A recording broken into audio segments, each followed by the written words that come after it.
Нарачките намалени, челичната индустрија се бори да преживее. Од Макстел велат дека ги чувствуваат длабоко последиците од 7-годишната криза што ја погоди металургијата, засилена со редуцираните нарачки од Европа. Нивото на нарачки е прилично мало,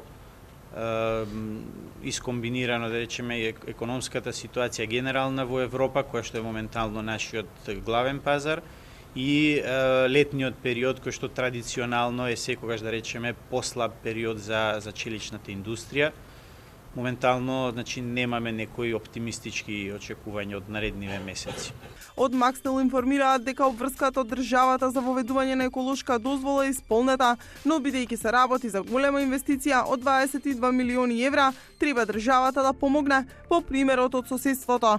Со овој зафат, сега штетните емисии од воздухот од оџаците на Макстел се намалени и ги исполнуваат европските стандарди. Се покажа тој наш, да кажам, кратковит приод.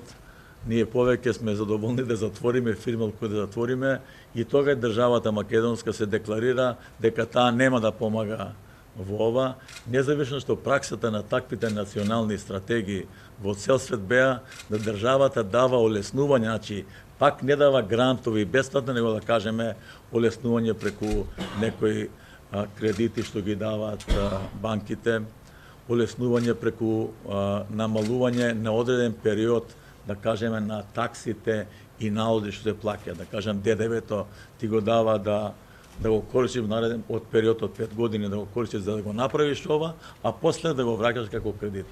Државата неколку пати ги пролонгираше роковите за воведување на еколошка дозвола, особено за поголемите компании. Дел од нив ги затворија производствените погони за да ги исполнат стандардите, а дел се уште ја немаат исполнета обврската.